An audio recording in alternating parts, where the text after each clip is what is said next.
Um, I suppose some of you have read the book that I read. So I thought perhaps I should give you a background, the things that I did not include in the book. Perhaps that would be a good way to start. I have critics that they have criticized me for not including the cultural milieu in which this thing took place. And I didn't do that because I was not sure where to place it. The person with whom I work is a Yaqui Indian. Yaquis live in northwestern Mexico. They are a very peculiar group of people. There are 90,000 of them today. And they have lived where they are today since before the Spaniards came to the New World. I think it was around 1718 that they voluntarily, no, 1680, around 1680, they voluntarily allowed the missionaries to come to Sonora and voluntarily underwent missionization, let's say. And they kept the Spanish missionaries for 80 years. And then one day, they burned the churches and killed them off. And ever since that time, they've been on their own, which made them very strange. And they make a very strange concoction of the Catholicism of the time, the 1600s, and whatever was ancestral to them.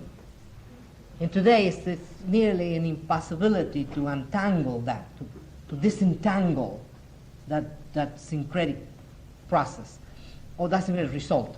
But at any rate, they involved themselves after the missionaries were expelled in a very, what would be the word? Let's say a total war against the Western man. And they have had 100 years, for instance, of solid warfare. After Mexico gained its independence, they inherited the Yaqui problem.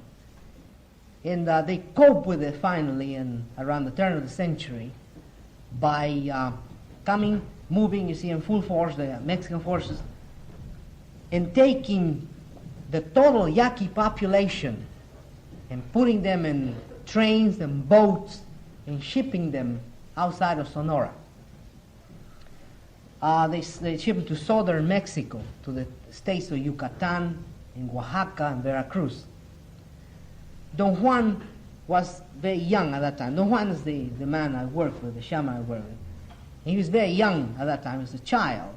And he was caught in this mishmash, and he and his father were shipped to Veracruz, and then later he moved to Oaxaca. So it's very, I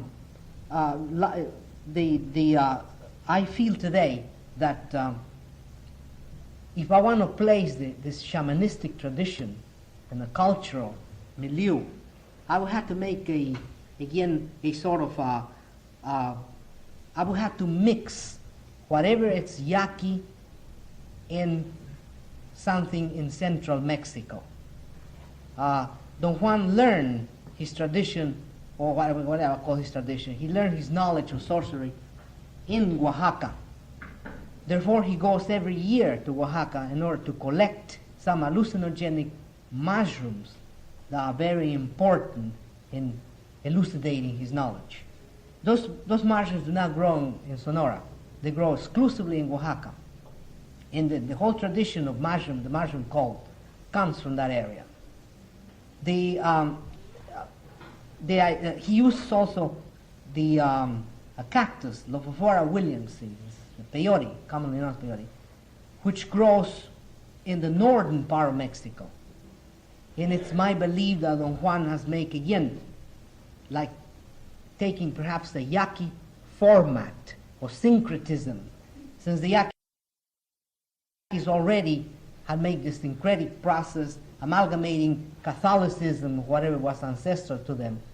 Perhaps there's a facility for them at that level to intake from different areas and make a conglomerate.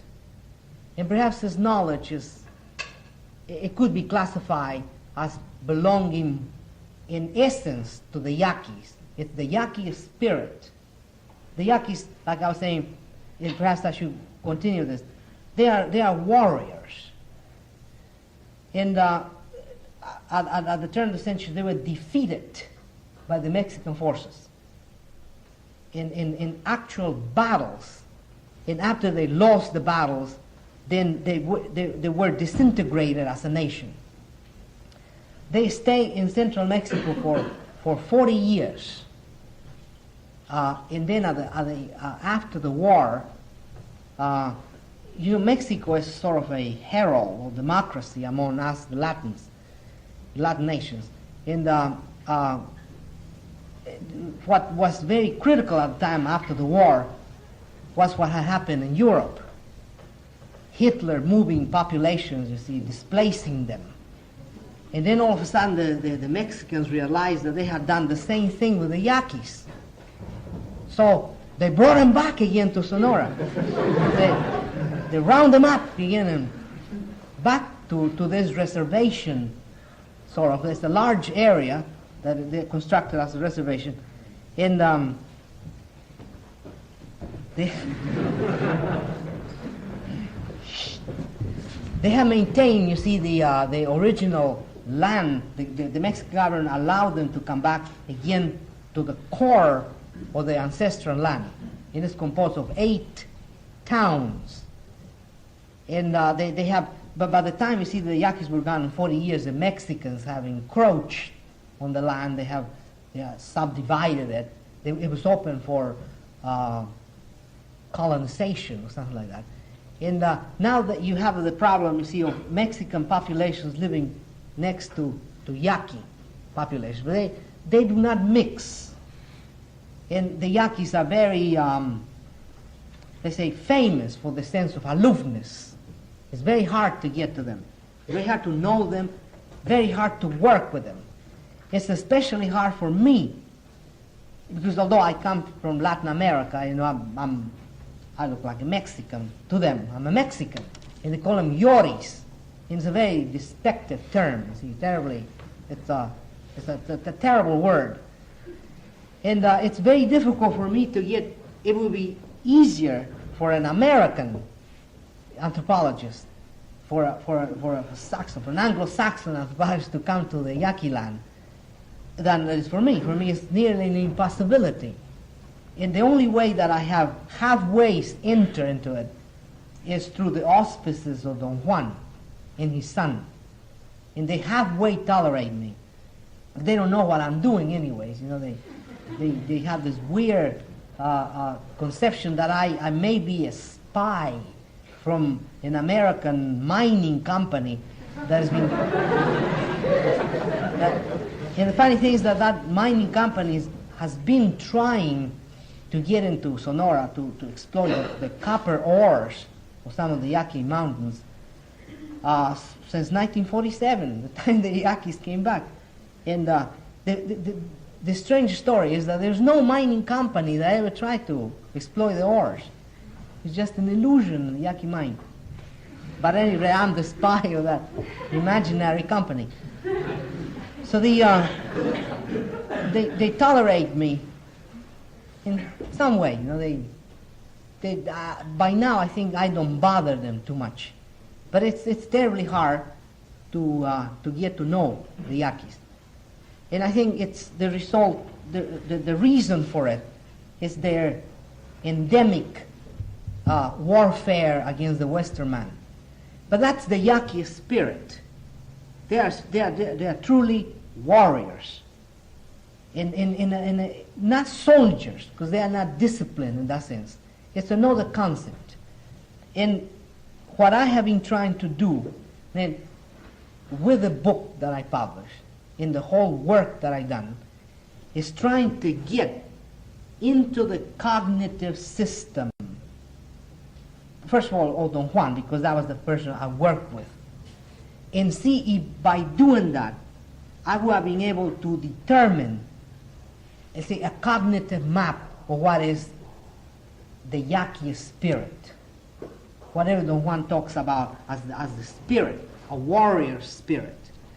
But I did not have that aim in mind when I went to do my field work. This is a post facto. Upon reconsidering, finishing my field work and sitting on my desk, I have reconsidered the whole process, and I have said, this is a very good thing if I would try to look for a cognitive map. It's a totally a post facto rationale. What happened to me in the field is something else. I went to, my interest in Don Juan it was a fortuitous affair. I was interested in collecting medicinal plants when I was an undergraduate. I was an undergraduate student, and I conceived that the way to move in the ladder, you see, of the scholarship is to publish, of course. And I felt that the easiest way to get something publishable would be to collect medicinal plants. Very clever, eh?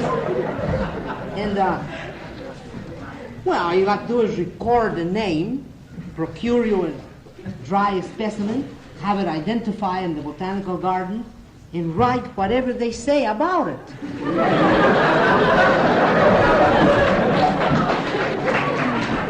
I thought I was a very clever young man. But that was my interest. But I didn't know any Indians. Second problem. I knew a guy who knew Indians, though, which in my mind was as good as knowing an Indian. I was unsophisticated, let's say, in that way. So I had a friend, very good friend of mine, who lived in Arizona at that time. And he claimed, that he knew a great deal about Indians and plants. So I paid him a visit one summer, and I stayed with him for a long time. And I collected 80 of his plants, of course, in his descriptions. And he says, you could check this with any Indian around here. And they'll tell you that whatever I'm telling you is this, that's what they do with them. And then he said to me at that time, there is, however, one old fogey, some crony that lives somewhere around there, that knows a great deal about peyote. And perhaps, you could go and talk to him. Maybe we should go and look him up. So we drove around, and asked for directions, and then misled us deliberately. And we wound up in some hills out there, no man's land. And by the time it was about time to go home for me, so I gave it up, it's nonsense to look for this old fogey that knew a great deal about peyote.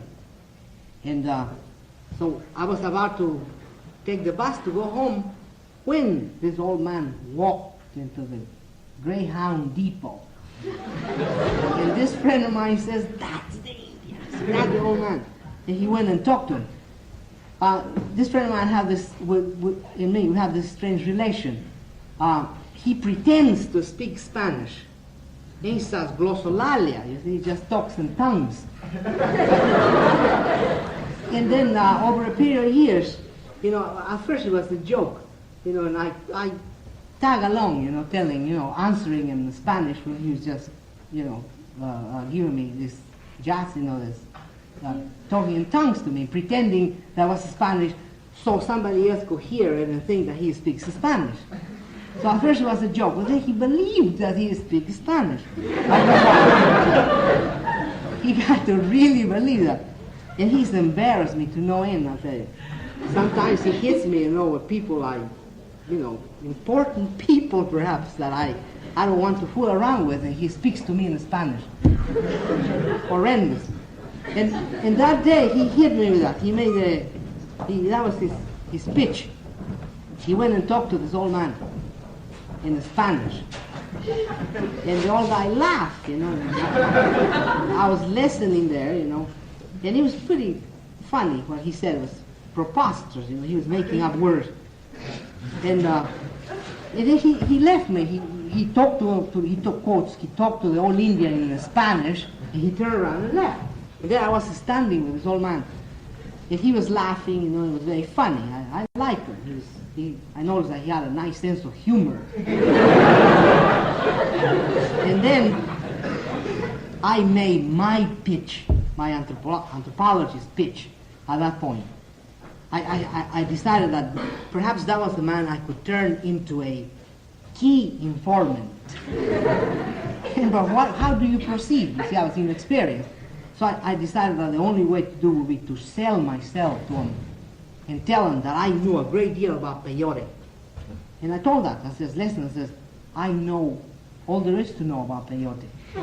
Perhaps it'll be, you know, convenient for you. It'll be advantageous to you if you talk to me. And the guy just looked at me. He just looked at me and laughed.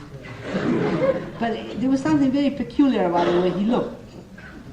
That was quite exciting, I thought.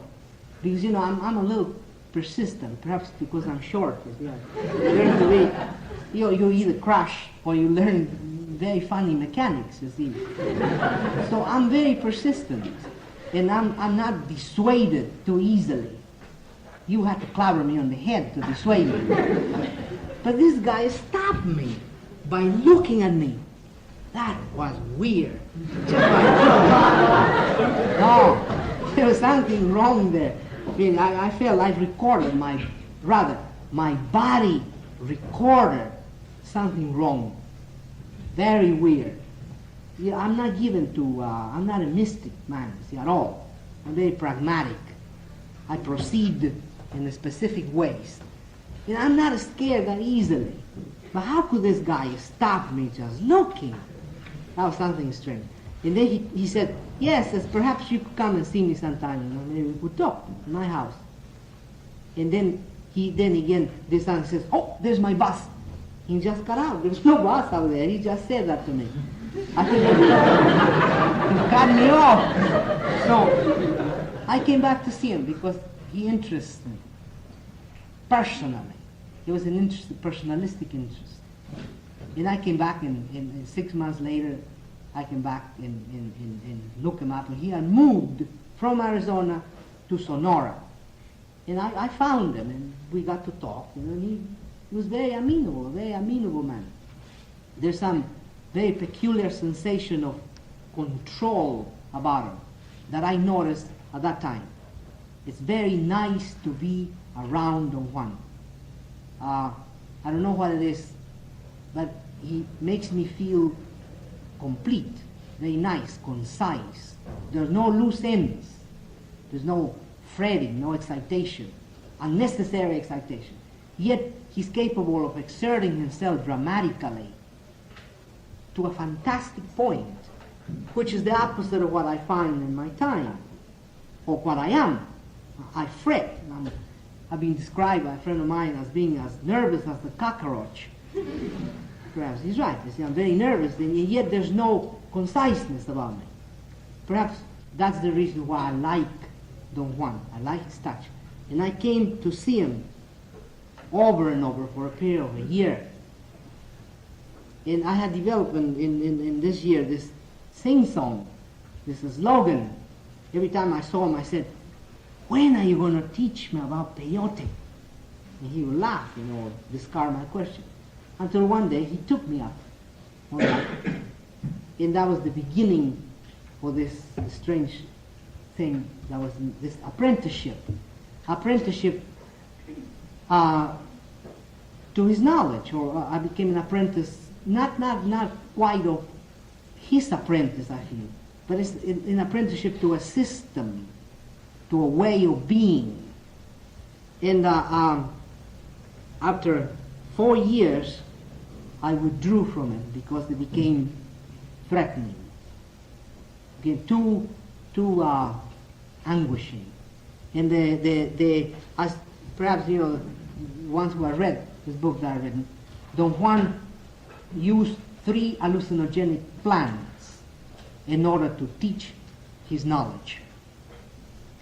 Now, he used the cactus, Lophophora williams was called peyote, Jimson weed is one of the datura plants, and those hallucinogenic mushrooms, one of 14 species of hallucinogenic mushrooms that grow in central Mexico and belong to the genus Psilocybe. Now, what the reason for my withdrawal, as I see it today, was very simple.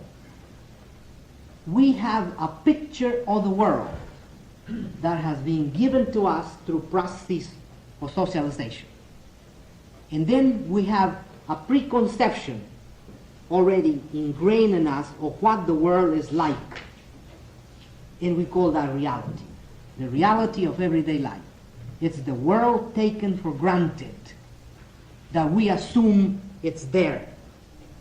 And what's more, we assume that we could give ourselves consensus on the elements of our world from now to the day we die. And I don't, like for instance, taking this to an extreme, I don't need anybody anymore to be a person, a social entity.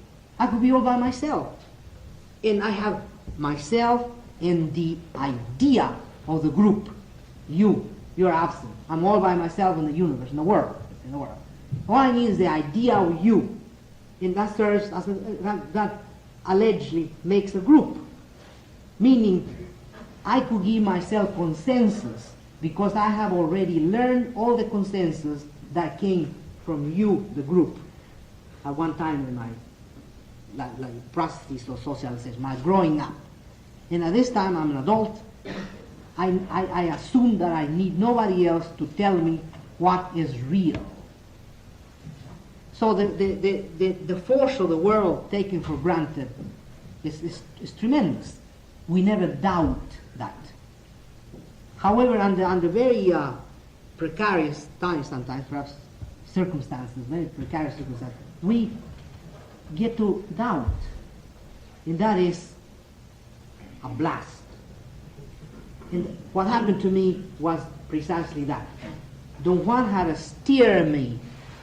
He had guided me to this edge. And then he pushed me. And I went all the way. And I began to doubt. I began to, let's say, to lose the certainty that the world of everyday life is something I could account for. And that, of course, is madness. That's really sheer insanity. And before I lost my mind, I thought, I better quit. And I did. I withdrew from the apprenticeship voluntarily. And I never came to see Don Juan anymore. And after that, I had time then to sit around and rehash my notes and arrange them in quotes. The arrangement is not mine. The arrangement is inherently, I presume it is, I wish it would be at least, the inherent order of some cognitive units which guided Don Juan in order to present his system as a coherent unit. And I saw Don Juan later after I didn't see him for nearly 3 years. And after the book was published, I paid him a visit because I wanted to show him the book because I had told him that I was going to write one. So I went to Central Mexico. I couldn't have a way to let him know that I was coming to see him. But I found him. And he was in this town in Central Mexico, and I took the book and I showed it to him, and he looked at it, he liked it, and he flipped the pages, and then I got a surge of pride, and I said, I want you to have it. And the one says, I better not. You know what we do with paper in Mexico? That was his opinion of the book. I thought it was great. I thought it was a lovely touch. So ever since that time, you see, I have felt, that perhaps, my fear of losing my mind was a little bit of an exaggeration. And of course, under certain circumstances, we would tend to exaggerate our importance dramatically. And that was one of the occasions for me. I felt, that I was losing something terribly important, my mind. So, and then I felt compelled to withdraw. But later on, see, with 3 years in between, I changed many of my views. So I have come back again, to see Don Juan, to visit him. Not again, not to participate in his apprenticeship, but rather to talk to him. But it's very difficult to talk to a sorcerer. You see, you're playing with fire. So he hooked me again, into following his way of being, of how would be. I could say perhaps that what's enticing about him is that his view of the world is very exciting. It's so new. I feel that it's so much more functional, perhaps more rational than mine. And in the lapse of time between when I withdrew completely from the apprenticeship until the time I went back to see him again, I grew a little tired of rehashing myself again, because that's what I'm condemned to do if I'm left to my own devices. I rehash my meaning over and over, and I come up with the same result. I'm looking at myself, and I'm very boring when it comes to that, terribly boring. So I got tired, looking at me. And perhaps that's one of the very key factors at this point, why I went back to see Don Juan. And he hooked me with an abstract this time. The first time, I had no idea what he was doing. This time I willfully or willingly, I have let him guide me. He is interested at this point, quote, or teaching me the difference between looking at the world and seeing. He makes a semantic difference between looking and seeing. Now, his interest is, as I see it, in giving me a series of memories of colon blank.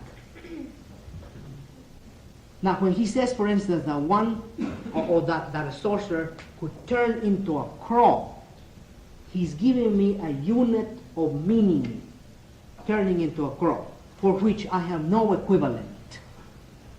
And his teachings consist in forcing me to acquire, and I said to acquire, a series of memories of turning into a crow, that is. In it's presupposed that at a given moment my brain is going to assemble all those units and turn it into what in the phenomenological jargon we could call it a gloss. Example, I say to you tree, and apparently I make sense. However, if you ask me what I mean by a tree, I'll spend the rest of my life trying to figure out what I mean by a tree. And all I could give you is a series of historical facts about a tree. Historical facts that I had learned as I grew up. I could give you the anatomy of a tree, the works, name it. But the assumption is that I have never apprehended the phenomena tree. It may be there, but it looks that it's in here, because I am interpreting it. And I'm interpreting the phenomena tree through a set of concise, preordained mechanics, preordained units. I've been taught to perceive tree. And at this point, my assumption is that I had never seen it. Perhaps I've seen tree once, twice. But I could tell you in all sincerity that I have never seen elephant. Because when did I see an elephant? When I was, 2 years old, 6 months old? Never. The gloss elephant has come to me fully formed. Now, through what processes I could say elephant, it really makes sense. We really don't know that. We have not been concerned with that yet in social science. We're beginning to now. Like the gloss elephant to me It's in addition. Not the gloss tree, because it's obvious that I saw trees when I was, what, 2 days old, 3 days old, whatever. Before I learned the gloss tree, I had seen the gloss room before it became a gloss. And my assumption is that at a certain time in my life, I may have walked into a room and even may have known the utterance room, but I didn't know the total gloss room. It required a series of memories of walls, chairs, floor, ceiling to complete the gloss. And what the one is doing, as I see it, is giving me again the processes of glossing. He's teaching me the mechanics of glossing. And that's a thesis, the thesis that I wanted to throw out for a feedback. Now, my point, my crucial point is this. In his effort to teach me to see, the one says that seeing consists in training your eyes, of course through the uses of hallucinogenic plants. The hallucinogenic plants allegedly give you the speed to apprehend, quotes, a fleeting world. Without the hallucinogenic plants, you would degenerate, your body would deteriorate. You could do it in the terminology of the quest of the American Indian, the quest for visions. You could do that. The one took me already for 10 days to the desert of there. And then 10 days I would have been capable of seeing anything, I promise you. And it was just a horrendous experience because I was tired, the fatigue. And I'm weak, you see, I don't have the stamina of an Indian. So I think I collapsed after the second day. But the thing prolonged itself for 10 days. And I found that I suffered a tremendous loss. I lost weight in the first place, and the losing of moisture in the tissues is deleterious. To the health. And the one says that, on the other hand, with the use of an hallucinogenic plant, you suffer no deterioration. But you have to know what you're looking for. Like to use an hallucinogenic plant for enlightenment is absurd in the one terms. To use it for kicks is just a crime to yourself, because it does something to you that is irreparable. And he will never venture into anything like that. I asked him, what would be his feeling about taking LSD. And I give him some of it I had procured so he could watch it and smell it and says, ooh, he says, terrible, says, take it away. And he didn't want anything to do with it because he had no rationale for it. He didn't have direction for it. On the other hand, with his plans, he presumes to have a very exact direction, exact procedures that he has commanded. And if he's at home, he feels safe. So the aid of an hallucinogenic plant is essential in seeing, because it allows you the speed to apprehend this fleeting world. But what is this fleeting world? What's he talking about? I say that he is talking about a process of re-glossing. He's teaching me to gloss the same way that my progenitors and my fellow men taught me as a child the ordinary glosses. I suppose there is an infinite number of glosses. Or like the gloss room. It's either an infinite number of concrete glosses that we use, or it's a pattern of glossing that we have learned, and then we apply it to everything we perceive. Either way. But don't want what he's doing now, as I say, as a social scientist that is, I say that he's teaching me to regloss. But he alluding that one could see, he is alluding that there's possible to see an ultimate reality. And that, of course, we know it cannot be true. At least we, the social scientists, know that that's bunk. That there is an ultimate reality. I don't know at this moment what will be the end result of it. All I can tell you is that I'm going to try to apprehend what he calls the fleeting world, and see that perhaps, or find out whether it is really a process of reglossing. I hope that I'll be sober enough to realize that it's a process of reglossing, or if there is the possibility of seeing, or quote, seeing or apprehending an irreducible reality. Ludwig Wittgenstein, in his life, attempted to resolve the problem. And he found, I think, he talked about language, the trappings of natural language. And I think Wittgenstein's dilemma was that he arrived to an edge that it was an impasse. You have the phenomena there that you want to describe. Is the phenomena in the description two things, or is the description part of the phenomenon? As a social scientist, as an anthropologist, I'm going to study primitive cultures. But what can you say about my description and my conclusions about the primitive culture I'm trying to study? Is it part of the primitive culture? Or is it a phenomenon in itself? Wittgenstein never resolved the problem. He felt, you see, the trappings of language. He called it natural language as opposed to philosophical syntax. There was a time in which the idea was that perhaps we could develop a language which was exact, a language of philosophers. And we would be able to agree without doubt about what we're talking about in terms of philosophizing. And that seems to be an impossibility. The question is that we use language and the meaning of language is arbitrary. So we are filled with words in Wittgenstein's terms. And there is nothing in here except vocalizations. So is that all I am? Just words? According to Wittgenstein, that's all we are. Words, words, words, words. And he saw no possibility of breaking or flipping through this barrier of natural language.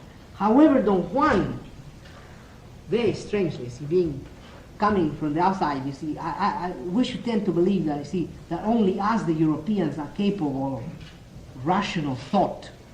We are the only ones who think.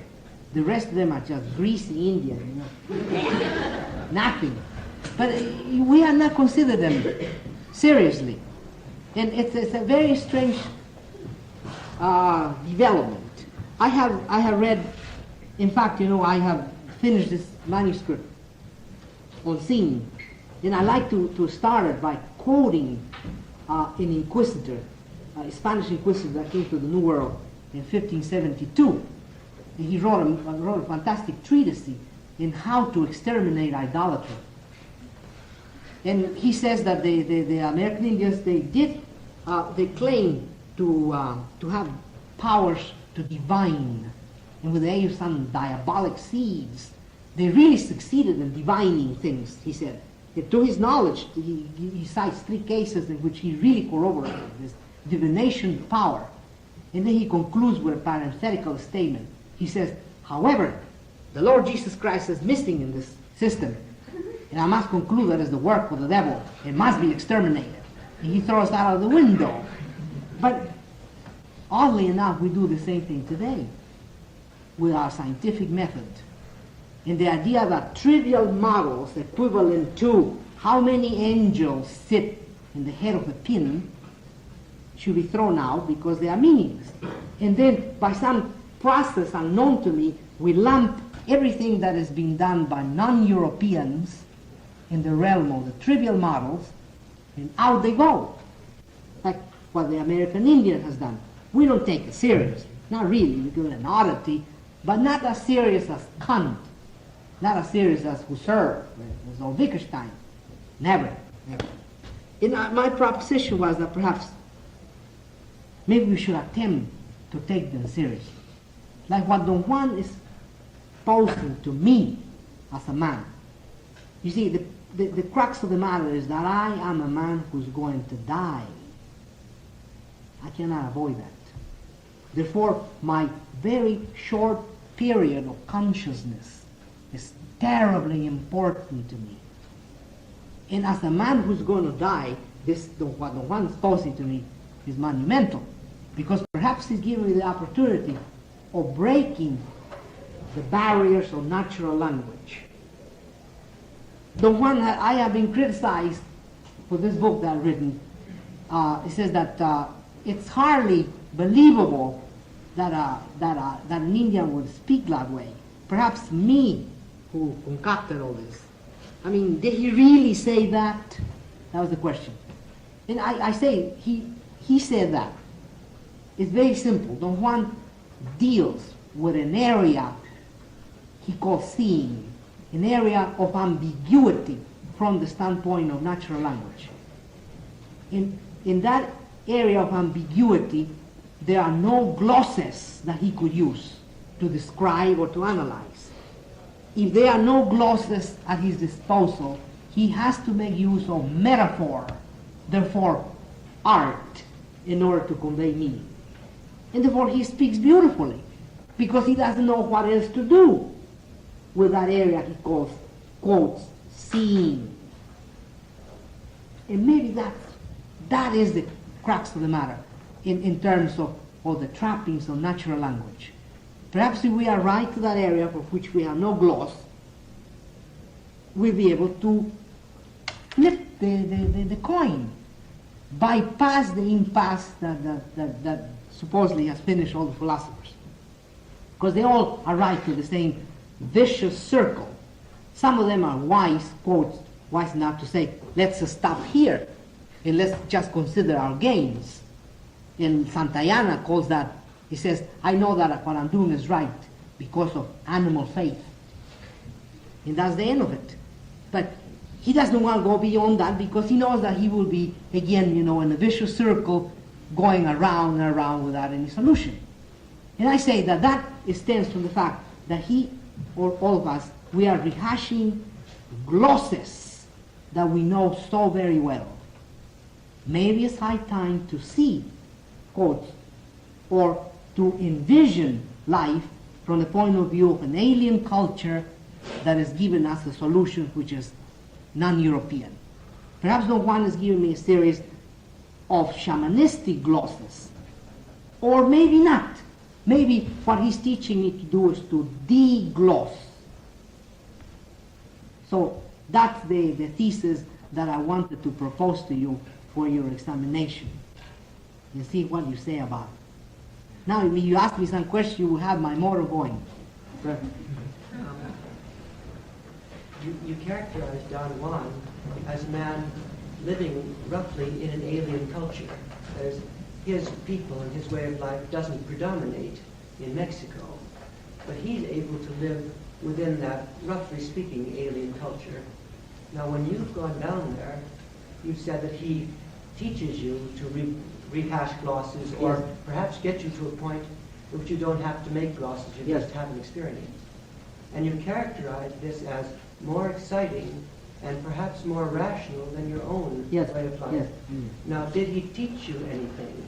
That is, did he in fact, you said that you went away from it, even though it was more exciting and more rational. Yes. But have you learned to experience things No. in a different way? No. Would you like to? Well, I would like to. I would like to. But I see the at a certain level, the power of natural language is so exuberant. But why? If he can live in an alien culture, that is, he presumably has some contact with the sort of thing Yeah. that you have. Perhaps. But you haven't yet. You see, maybe the trick is that, you see, he doesn't have to contend with the richness of my world. My world is super rich. I have the victories of the scientific method to back me up. And then in the back of my mind, like I was telling some friends today, when I arrive to a state of great fatigue, of real fatigue, when my maze disintegrates, borrowing Dr. Wallace's terminology, what do? I become very religious. But, like for instance, Don Juan has shown me in a very pragmatic, dramatic way, this deity called Mezcalito that inhabits the peyote bottoms, or rather that you see through the air of the peyote bottoms. I even touch it. It's pragmatic, like this blackboard to me. it should be proper to say that I'm affiliated with it because it happens only yesterday, very recently. But no, whenever I am very tired, I become what I call a Jesus boy. I fall to my knees and I become thoroughly Catholic. I confess my sins, the works. There's a friend who's written a song based on this. The name of the song is "When the Potatoes Are Hot, I Am a Jesus Boy." and that's the thing. You see, I cannot break away from the trappings of natural language. Maybe an Indian has more facility than I. Given your initial model, are you structuring it similar to the Socratic model, or do you find similarities in the actual model with the Socratic model, seeking its own reality, Platonic reality, Platonic form? No. I have not made any relationship at all. But do you see relationships? I refuse to see at this point any relationship because I become, if I learn a little, if I start comparing, I lose tonality, and I become, let's say, a bias in number. But aren't you really comparing when you talk about With talking about Wittgenstein, yes. Out of necessity. No, I think it's I don't know how to. I haven't done what you are proposing there, and I wouldn't know how. Wittgenstein attracted me. You have to use your language completely because you can't communicate on that. The only person who ever talked to me about getting real language is Ludwig Wittgenstein. That's why I like him. See, that's the reason why I brought it. Otherwise, I wouldn't even bring it into the picture. But he's the only one who gave me the clue, the entry to this. Because otherwise, I had to accept that my conclusions about my work are not part of the phenomena. They are a side of it, and they are truthful. They could really give me, let's say, the entry to understand the phenomena. But are they really, are my conclusions really giving me an entry to understand anything? I doubt at this point. There was a time in which I would have defended that point, but at this point, thanks to Ludwig Wittgenstein, I'm in a terrible mess. Yes? Have you ever considered the trappings of natural language to be almost the same as perhaps the egocentricity of the Western man? Yes, certainly.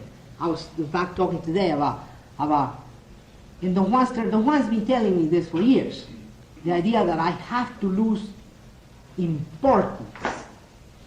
Like the importance of myself is intimately related, in my case, let's say perhaps not in yours, but in my case, to whining. I whine like the devil. All my life I've been whining. Nothing is right. Everything is wrong. This kind of anxiety attached to this. Things that are not in the best terms for me. And I think that's very closely related to the idea, the egocentric involvement, that I'm involved with my importance. Not only, do you say egocentric or ethnocentric? Now, see, that's, and the one insists that the proper way is to lose importance, to lose the sense of importance.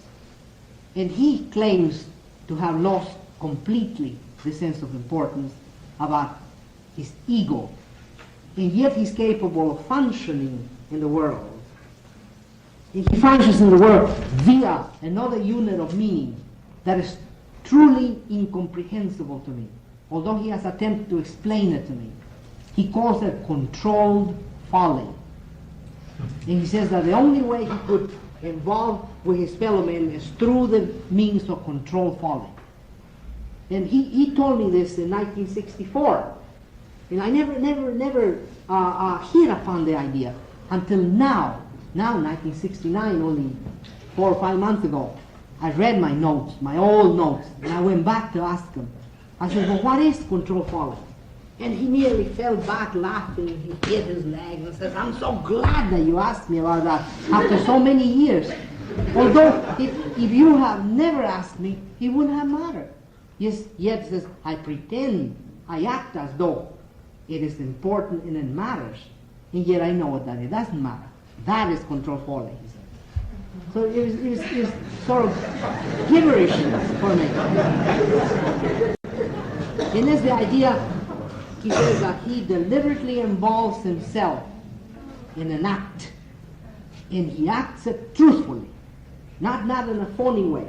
He acts it. When he retreats from the act, he has no pains, no anguish. I do the opposite. I involve myself in an act, and if it doesn't work to my satisfaction, knives. The psychiatrist. Sir. And did Don Juan have a teacher? Yes. And he learned these things from a teacher? That's the assumption. That's the assumption. Because these things that you're saying is definitely a need for us to come in contact with these, and yet there's no method suggested. And are you putting these out as a saying that you yourself are still looking for a method, or is there a method that you can suggest as far as? No, I see the method. Although I have worked with Don Juan for nearly 9 years now, all I have caught are glimpses of this methodology. By the time I learn quotes to see, I will have the full-fledged method, meaning, in my terms, perhaps I will have acquired all the mechanics of glossing as a shaman, let's put it that way. So we will make ourselves happy. Or perhaps, I ask the anthropologist this, or perhaps, I will learn what he pretends what he pretends is that one could apprehend, as I said, this ultimate reality. And once you do it, everything fits in place. Then the methodology will be self-evident. I don't know. I have no idea. Yes, In your book, it seemed that Don Juan thought that Mescalito was very fond of you and wanted you to see him. Yeah. Mescalito Yeah. wanted you to see him. Yeah. And yet, from what you say, you don't feel that you have understood Mescalito or that you are naturally inclined toward understanding the things that Don Juan was trying to teach you. Why do you think that Don Juan said that Mescalito liked you so much? Well, I don't know, perhaps again, going back to this idea of control folly. I asked Don Juan, in order to explain this, I asked Don Juan if control folly meant that his acts were the acts of an actor. There are no sincerity in them. And he says, my acts are the acts of an actor, but they are sincere. And then I said, I probed a little further, and says, but when do you exercise this folly? And he says, all the time. I said, with whom? He says, with everybody. That's really weird. And he says, do you mean that you don't care whether I live or die, whether I learn or not, whether I flip? And he says, no, I don't care. And that really struck me, like a ton of bricks, because I have, being a European, a kosher European, I have learned to move in terms of being liked or disliked. If somebody likes me personally, I feel fine and gorgeous. If they dislike me, terror. And I believe that Don Juan liked me personally. Therefore, I trusted him. And upon learning that he didn't really care, this horrendous neurosis set on me. And I felt really lost. And I said, but why do you want to teach me then?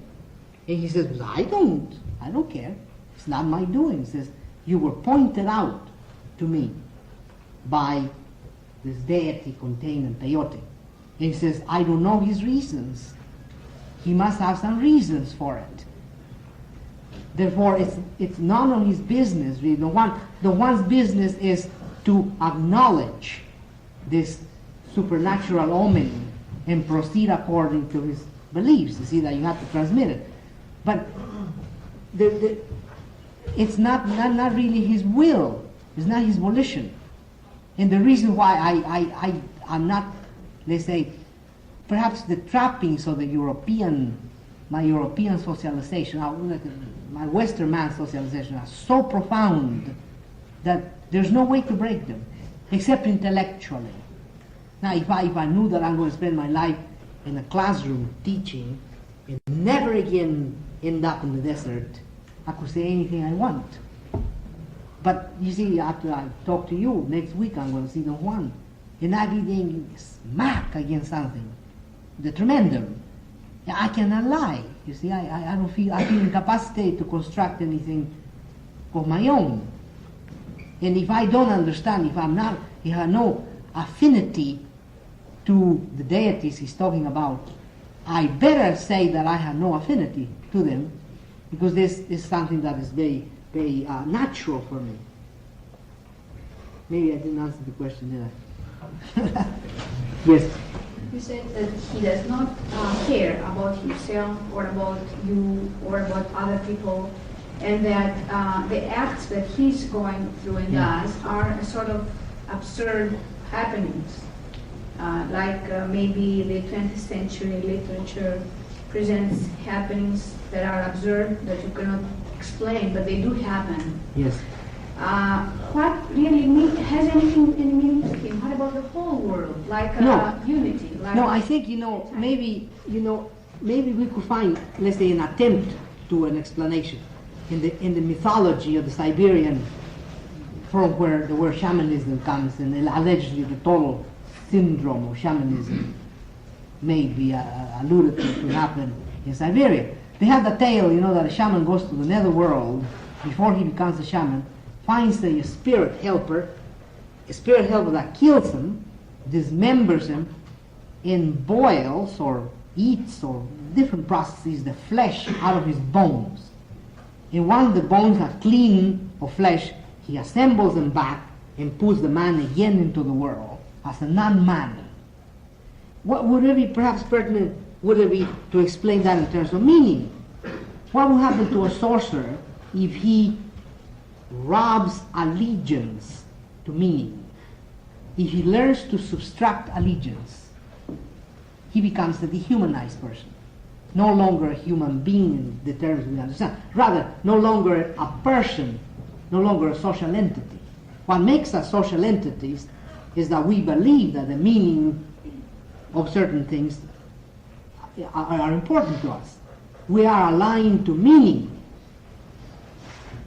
Otherwise, we couldn't function, we say.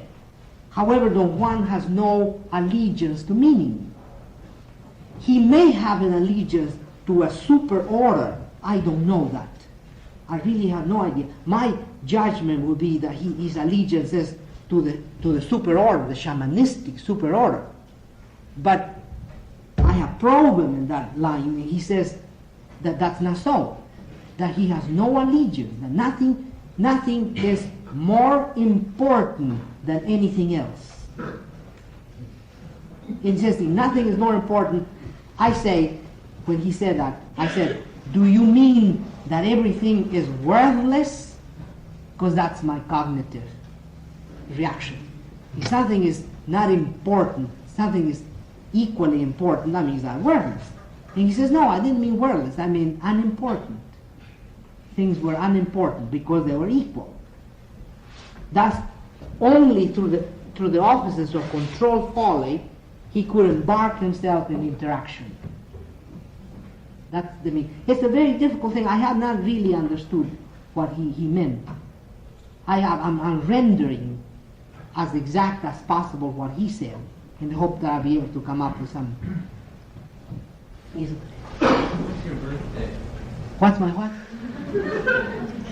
Oh, I was described by this astrologer as a what's called a structure freak. I'm a Capricorn. He says Capricorns are structure freaks. Weak men and strong women. All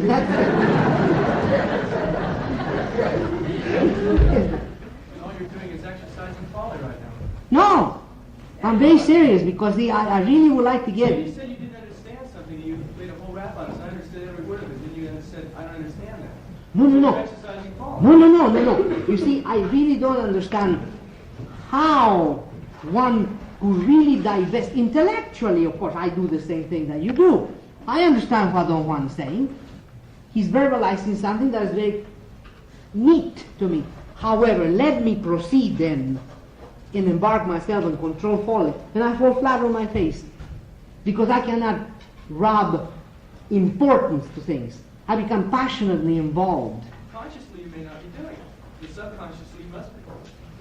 But I was Because conscious you're and saying you can't tell us the truth. Yet, a lot of the patterns of your language fall together.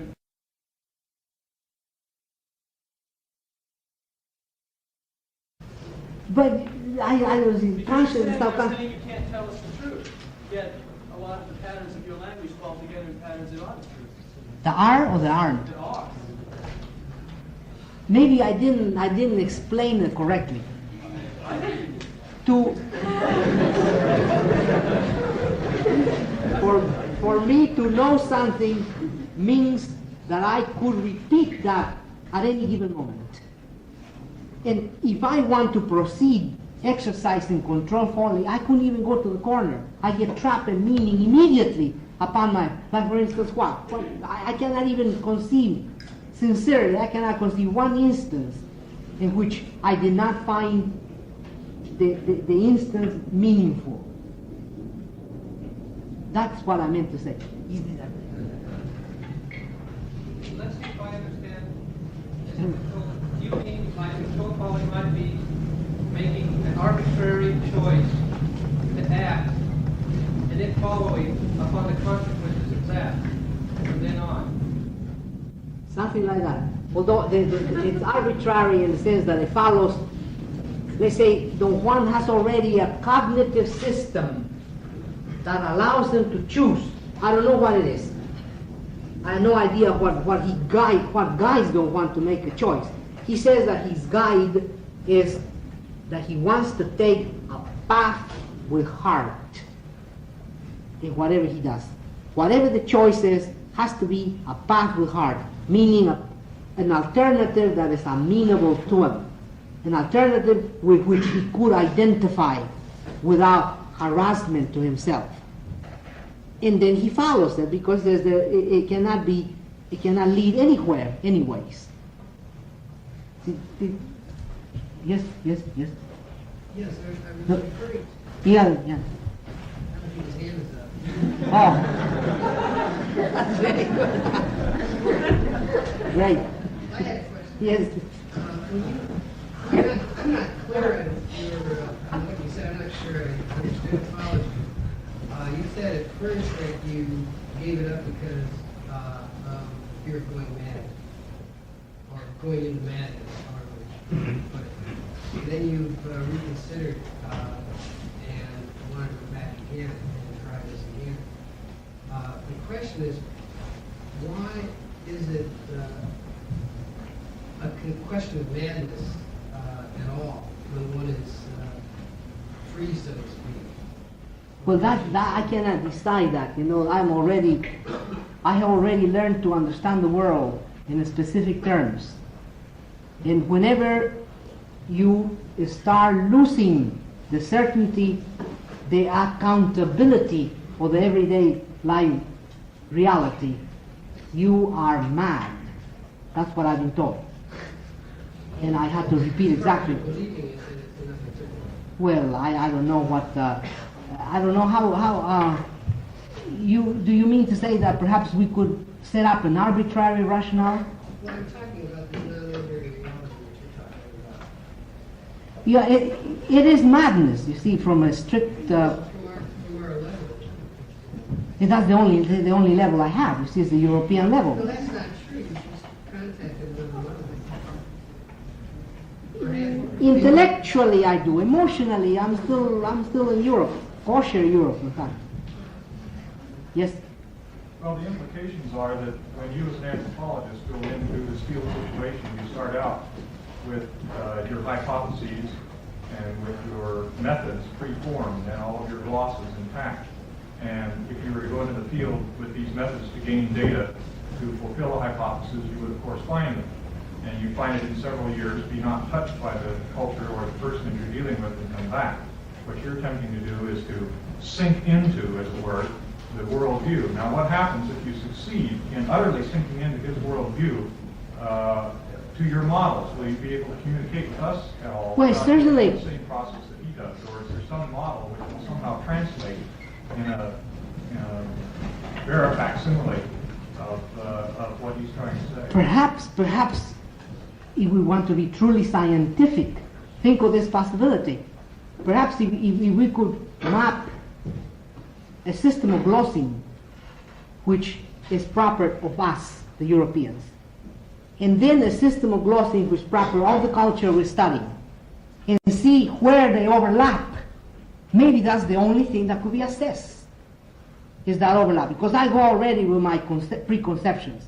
The prejudgment about the world is set in me. My glosses are there. And I'm going to go and judge the glosses of people alien to me through my own glosses. That's absurdity. Well, you end up with two sets of glosses that you can use. And perhaps you could overlap them. You could overlap them, perhaps, somehow. Maybe there's a way of overlapping them. And call that overlap the only thing that could be accessible. That's it. That's the proposition. You see, in fact, it's an exciting, at least to me, it's an exciting alternative in anthropology. Yes. What are some of your speculations as to why Mescalito points of view on? Maybe because I'm short and brown? I don't know. Yes. I've not read your book, and maybe I just heard about it this afternoon. No. And so I don't know.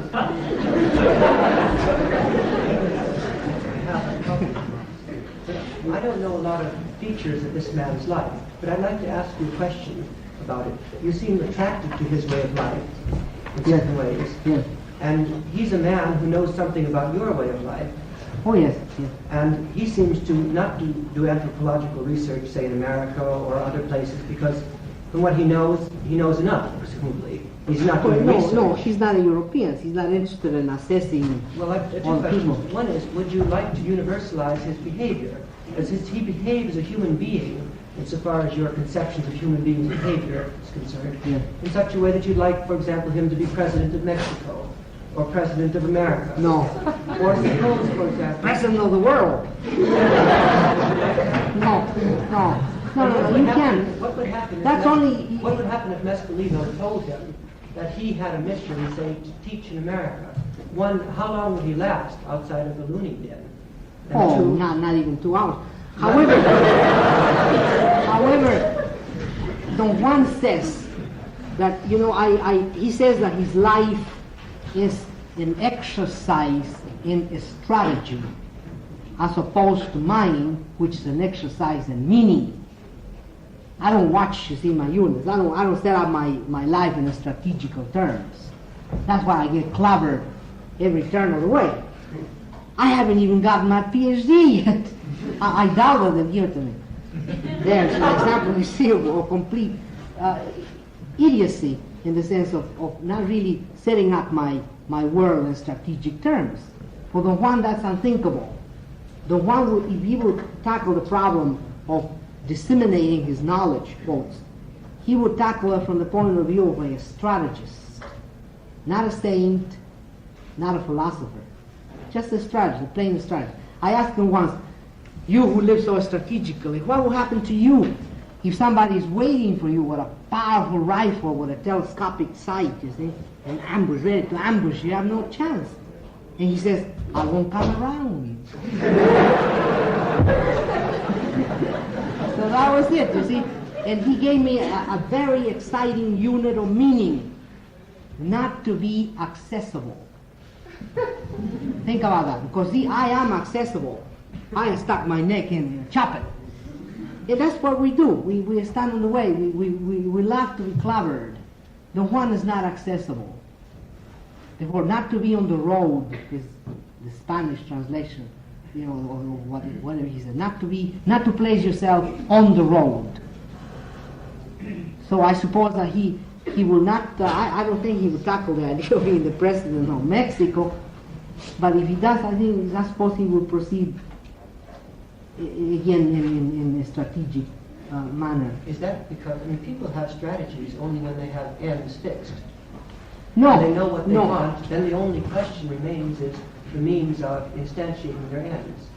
No. Other people don't have ends, and then they look around for ends. Yeah, There's well, no that's, need for you are telling me what I know. It's a natural, ordinary language philosophy. You're telling me the European rationale. See, that's what I know as a European. And we're rehashing it, the same thing. I think Don Juan means something entirely different. But I think I'm holding you back here. Please, I mean, don't let me do it because I don't have anything to do. You make me very busy. So if you want to leave, I mean, please call it. If you want to stay, you could ask me. I'm yours. So, yes, lady. Would he want to teach though? Don't matter. Why? What would be the purpose of teaching? He would like to teach what? Why would he want to teach? I don't think he would want to. This is in my case, is something fortuitous. It's a very, it's a lucky chance. And I don't think he would take it up.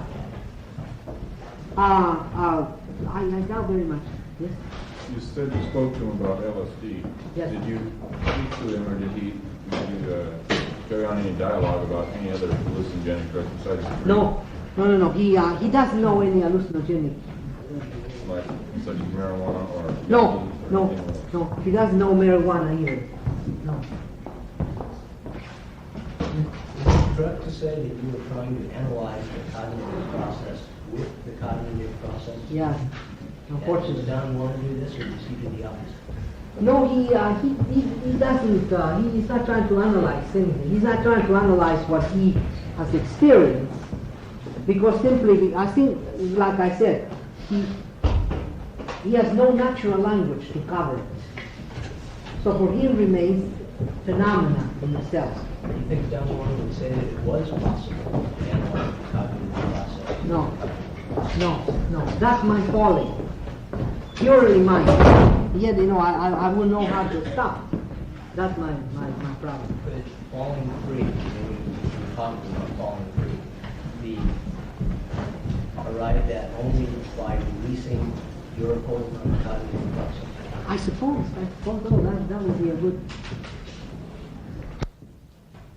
I would tend to be thinking, I would be inclined to think in terms of, I don't know. Yes. Besides the old woman, how many other Yaqui shamans are there running around? There are other, like I have met a Mazatec shaman. I know of a Yaqui shaman, the man who has only one arm. And then I know now a Mazatec in the central area of Mexico, who is even better than the one. He's more knowledgeable. He is quotes of a higher order. And he may very well be. He's a very astounding man. He's 65 years old. Do they ever get together? Is there any Yeah. order and structure in society of shamans? They do get together in peyote meetings. They're all those peyote people who attend those peyote meetings are all shamans. I wonder if we shouldn't draw the meeting to a close. Those of you who want to leave, and if you wish to stay and continue talking for a while, are welcome to. Thank you.